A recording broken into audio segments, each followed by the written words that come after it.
Hi, I'm Steve Clayton and we're here with Channel 9 at the Microsoft Home. We're going to get a sneak peek around one of the places that not many people get to see. I'm here with Flora Goldthwaite.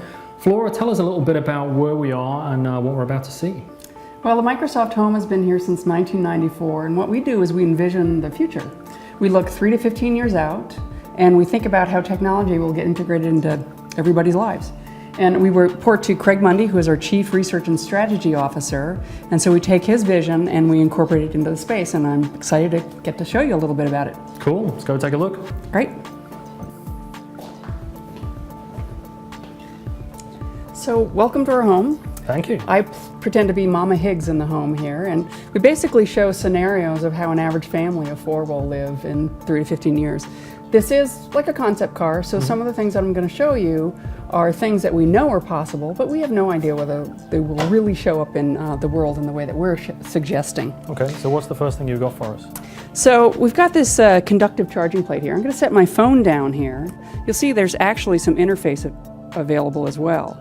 So one of the things that it does is it actually can charge my phone. You can see it's charging right there. There's connectivity, and there's some information associated with it as well.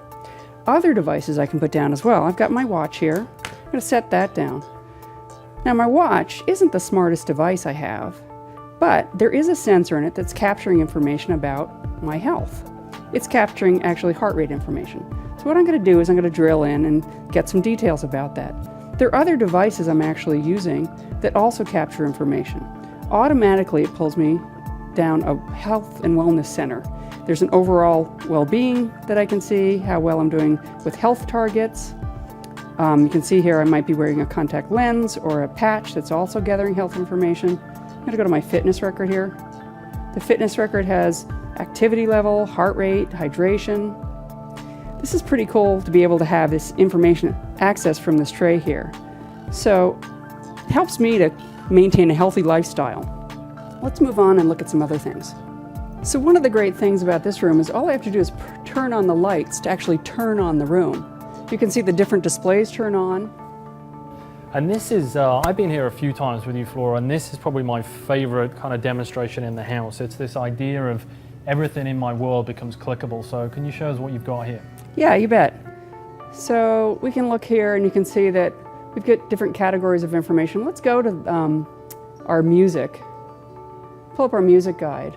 This is all of the music I have access to. So it's things that are coming from broadcast, from the internet, from different subscriptions that I have access to. I can do things like sort it in different ways. So I might want to look at what my favorites are, resort that. So you can see this, there's a lot of information available here. And one of the things that's wonderful is that when I look at something, it can pull information that's in context with it. And you'll see this Celtic woman, I can look at other things that are associated, like, for example, previous concerts that I might have gone to. Up here, there's actually a travel show that has a bit about Irish Music Festival in it. Let's choose this one, because what will happen when we choose it is it will index forward through the program to the point where the Celtic music starts. When I pause this media, one of the things that we do is we actually bring up a pause accelerator. And we can tell what's going on in here. So there's metadata that's associated with this particular frame of this program here that can have some details about what we're looking at. But the other thing that we do is we actually analyze the picture itself. We take a picture and we can easily tell that this text, what that says. We can see that this logo, what that is. We can look at items like this. And you'll notice over here on my list, the Contoso backpack, that's this backpack right here. If we scroll down here, it offers the bus schedule, offers information about Cruddy's Pub. So what we're doing is we're doing a visual analysis of the image that we're seeing here. And we're doing an image-to-image search and relating those together. Today we're accustomed to doing text searches on the internet, but here it's image-to-image. It's pretty cool. Cool stuff. So what's next, Flora? Let's go check out my daughter Alex's room. Sounds good. Hey, but what's this thing on the wall? Oh, that's a really cool digital bulletin board. Let's save that for next time when you come. Okay. So Alex, of course, has some of the coolest technology in the house. And we've got this digital wallpaper. As I walk into the room and actually commit to being here, we'll turn on the rest of the room. And these are digital display, and they can show any scene that she wants it to be. Right now she's got a skateboarding theme up. It's pretty cool. She's got her favorite band playing right there. Her avatars of friends that are online right now. So this is really this great ecosystem of a lot of different technologies that she's plugged into right now. You can see that there's text messages coming from a variety of social networks that she subscribes to, whether it's Facebook or Twitter or her friends just texting her. That's all coming in here live. And so, you know, it's a pretty immersive experience, but it can change very easily. All I have to do is point to the corner here, and you can see there are a variety of different places that this room could become. There's the Nanobio Lab, there's the 1960s Revisited, but one of our favorite places we like to visit is actually this underwater world.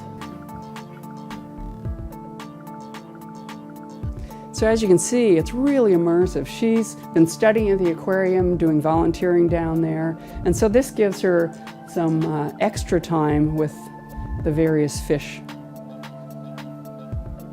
Very cool, Floral. I know we've got this great digital mirror over here. Oh yeah, that's really cool. But let's save that one for next time too. Okay. There's one last thing I want to show you in our entertainment room. It's very cool. So Flora, this looks a bit like the demo we saw back in the room earlier on. Tell me what's different about this one. Well, there's one thing I didn't get to show you that I think is really cool. So this is the same music guide that we were looking at. You can see that we're assorted to popular music. I want to change actually how we're viewing this. So we're looking at tiles. You can see there's a variety of tiles. We could choose to look at this in a timeline view, but I'm actually going to show you a geographic view. So what's going to happen here is it's going to take all of that popular music and it's going to map it to the globe so we can see what's popular where. So I can spin around the world and I can see all the cool music that's happening anywhere. At any time I want, I can drill in, say to Brazil here, and you'll see that it comes up with some pretty cool stuff. You'll notice that some of it's actually American music, but there's some things that I don't recognize. Yeah, it looks like they've got Bieber Fever too. Cool stuff. So that was it, our kind of sneak peek, a look at some of the stuff that's on the show here in the Microsoft Home. We didn't get to see everything, but we got to see some great new technology, and hopefully we'll be back soon to show you the rest of it. Yeah, looking forward to having you all back. Thanks.